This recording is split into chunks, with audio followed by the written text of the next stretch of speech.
met Joel at a Youth for Christ banquet. Catalyst is a program at Miami Youth for Christ. And so every year they do this fundraising banquet, which is like a dinner. And some friends of mine invited me, and I had agreed to go, but then it was on a Monday night. And, Monday night, you come home from work, and I was like, I really don't want to go anywhere. So I almost backed out. But I just remember kind of just like praying about it, like, Lord, should I go to this thing or not? And I felt like God said to me, if you go, you'll be blessed for going. And so I went ahead and went. And sure enough, I was, really blessed by the night because they had like this amazing speaker, and I got to hear about all these amazing programs. And one of them was Catalyst. And the second I heard about Catalyst and what Catalyst does, I just like felt really drawn to it. And it just so happened that my good friend who had been a graffiti writer was in the hospital at the time. So I wanted to talk to Joel to ask him if he would go and visit my friend in the hospital, and also to talk to him about, getting involved. I remember that I kept like looking over at him, but he was always talking to somebody. Finally, we had been there for a while, and we were getting ready to leave. And as we were getting ready to walk out the door, I looked back one more time. And finally, Joel's free. So I said to my friends, can you hang on for a sec? I really wanted to talk to the hip-hop guy. So I go over and talk to Joel. I tell him about my friend. And it just turns out that my friend was Pitbull's brother. So, I told him, that I wanted him to go and visit him. And he thought that that's what I considered hip-hop or whatever. So he's like, this girl knows nothing about hip-hop. And so I talked to him about getting involved, we exchanged numbers, and it was funny because I remember as we talked and then we were leaving, and he was coming out of the women's bathroom because the men's bathroom was closed, and he was really tired because he had been up all night the night before, like recording a video for Catalyst or something. And so he had like these scarves that they're used in the military, and he had it like over his head. So I tried to be funny and make a joke about him coming out of the women's bathroom with like the scarf on his head and dragging. He was so tired he didn't get it. But anyways, I left. Then I didn't hear from him. Like, I'd call him and leave him messages during the day, not realizing that he worked all night. So, like, you can't get in touch with him when you call him during the day. And he's really bad about picking up his phone or returning calls. And so finally I gave up. I was like, forget it. A couple months later, he texts me and says, hey, we're having an event. Why don't you come through? We could use some help. I remember I started to text him back and say, like, forget it. I'm not interested anymore, whatever. And I even typed it out, and then like something told me don't send it. I deleted it, and I was like, all right, give me the info, I'll go. I brought my brother the first time because I didn't know what to expect, I was like intimidated, kind of scared. So I came with my brother, and it was like, it wasn't what I expected. Everybody was so like awesome and friendly and nice, and I just loved it. And then next time I came, I brought Havana. I didn't come regularly, but I, came a few times. At the same time, I was working for a church at the time, and on the weekends I would volunteer with the youth group. And one of the girls in my youth group, she was telling me about all this trouble she had gotten into, because I wanted to help her, but I didn't know how. And so I thought of Joel, and I called Joel up and I told him the story, and Joel agreed to go and see her. He offered to pay her debt off for her. And then he said to her, the reason I'm doing this is because I want you to understand that we had a debt that we couldn't pay with God, and Jesus paid our debt for us. How do you feel towards me for paying off this debt that if you didn't pay it, this guy's threatening to kill you? And she's like, I appreciate it. I consider you a friend. And he's like, well, that's what Jesus wants from us, to, appreciate him and consider him a friend. And I thought that was so cool, the way he used that situation to present Christ to her, He called up the drug dealer, and he pretended to be like this corny white youth pastor, and he's like, I understand that this girl in my youth group owes you some money. We'd like to give you the money she owes you. And so the guy agreed to meet us. He had me parked kind of far away because we didn't know what was going to happen, And I remember I was really worried about him because I wanted to be able to see him so that if something went down, I could call 911 or whatever. He's like, don't worry, I'll text you. We'll keep in touch by text. He could tell I was kind of nervous or whatever, kind of worried about him. So in order to get my mind off of things, he starts asking me just random questions. And one of the things he asked me was what my favorite Bible verse was. And so I had a few of them that I really liked, but the one that popped into my head first was Ephesians 3:20 and 21, which is that God is able to do immeasurably more than we could ever ask, think, or imagine. And so I texted him that, and he's like, oh, that's one of my favorites too. And I was like, that's interesting that we kind of have the same And so anyway, so the drug dealer comes, and when he sees Joel, he's like, "You're a cop," or like, he didn't look the way that, you know what I mean? Like the way he sounded on the phone, so he got really nervous. So Joel left him the money, and he also put his business cards with the money. He's like, "All right, you better leave these girls alone, or else I'm gonna come look for you, and I'm gonna skin your life." But he said, "If you ever want to get your life right, you have my number, with my card. Give me a call." I don't know. That night I felt like we were meant to be a team, and so I remember that I went home. I prayed about it because I was like, I kind of like this guy, but he doesn't look like anything I would have ever pictured myself with. So I was like, kind of struggling with that. And then I remember, like, I felt like God said in my heart, I don't value what the world values. The world values the outward appearance, but I value the heart of a person. So look at Joel's heart. And so when I really looked at Joel's heart is when I fell in love with him, At that moment, I don't think I realized that we would end up getting married, but I kind of like felt like God giving us the green light as far as like for a relationship, like something more than just friends. But I didn't say anything to him. Like I just waited to see, And then a few days later, Joel calls me, all nervous. Like I could tell he was nervous, and he was like making small talk with me. But I was like, he didn't sound like himself, And then so finally, after a few minutes, he's like, "Viv, there's something I want to talk to you about." He's like, "I want to tell you something, but if after I tell you, if you don't feel the same way, then you just pretend like I never said anything. We can just continue to be friends. No big deal." He says, you have everything and more that I've ever been looking for in like a wife.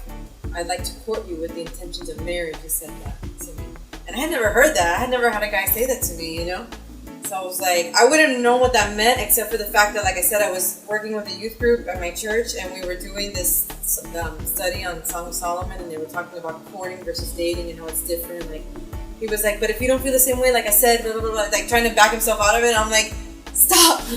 Like, just give me, like, let me respond, And so I told him how I had, how I felt that night, how I felt like God had really, like, giving me the green light with him, as far as our relationship was concerned. And so I remember we just prayed, like dedicated our relationship to God in that moment, and we had no idea what God had in store. And then September came around. It was the 8-year anniversary of Catalyst, and we had already been talking about our future and what it would look like and stuff. And yeah, I think we had even like picked out a ring. Like it was all moving really fast, and I just really felt like at that time, like we had no time to waste. Like God was like telling us, like, you guys need to just get married already and like just, get to work. Like there was no time, there was a sense of urgency, and at the time I didn't know why, but now looking back, I can see that there really wasn't a lot of time. Like God had stuff for us to do. He had a job for me to do to help Joel with Catalyst and, just in general, in his personal life and in everything. There wasn't any time to waste. So yeah, 3 months later we were engaged, and then 3 months later we were married. And it was really crazy because on that 8-year anniversary of Catalyst, it was also my birthday, because my birthday in September also. So he had tricked me. I thought that they were just going to sing me happy birthday, and he had Kiddo come out with the jean jackets and do a flip, and everybody went crazy. It was awesome. And so yeah, we were married January 2nd, 2010. It's funny because I was talking to the guys downstairs, and they were talking about how Joel would always cut up on people, and that's his love language. But with me, he was different. You know what I mean? I always called him my sweetheart because he was just really sweet with me, and such a good husband, really sweet guy. I really feel, really blessed and privileged to have been his wife. Even now, to just get to hear about the impact that he's made in so many people's lives just really blesses me and encourages me, and I just feel really privileged to have been able to be that special person in his life, and to have been able to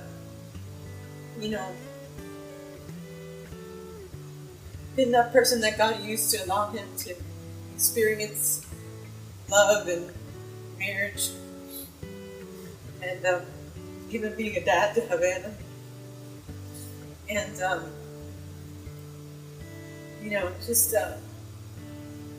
I really couldn't have picked a better guy. I God picked Joel for me. If I had picked, I wouldn't have picked such an amazing person. Of course, I wish, could have had him for more time, but I almost feel like when God created us, He foreordained, us to come together at the time that we did. I'm just really grateful to have been there with him. Especially during this last year of his life. It was hard, but I'm thankful that he didn't have to go through that alone. And that I was able to help him and be there for him.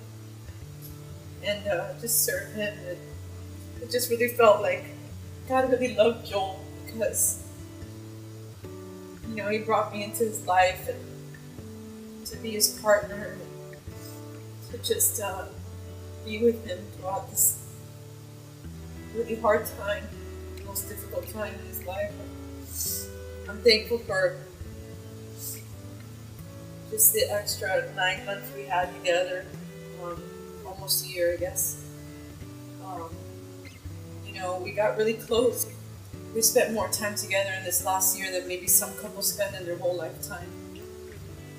So I see it as a gift, even though it was really hard. I see it as a gift that God gave us. I was just always so impressed with him because, even though, everything he was going through, he was just so strong. I had a nurse tell me one time, Joel is the sickest person in this, ICU, but he's also the nicest person. He was always said, thank you to the nurses for anything they did for him, and just always making them laugh and always making them, Joel was just Joel to the end, and he really, he was so strong and never complained, hardly ever, he was grumpy, but really, never really complained about, all that he was going through, and I remember, I would ask him, how he was feeling, and like what, with regards to like God and stuff like that, and he never, I don't think he ever questioned God. He just kind of accepted God's will. Just was like, whatever your will is for me, Lord. He really was just at peace with God and with whatever it was that God wanted. And I remember him saying, I'm okay to go. I just want to be able to take as many people with me as I can. And that was just always his heart, because he just loved. Oh, the other thing I remember was when we first met, I told him I was a single mom. And he said, oh yeah, I'm a single dad too. And I was like, oh really, how many kids do you have? He said, I have hundreds of kids. And I was like, oh, what does that mean? He's like, yeah, I love all the kids that come to Calais. They're like my kids. And that was his thing, I just wanted to be like a dad to, kids who maybe didn't have a dad or didn't have a good relationship with their dad or whatever. Just, that was always his thing. I went through a lot, and at the end, I feel like he would have said thank you. But I think I would have said thank you to him too.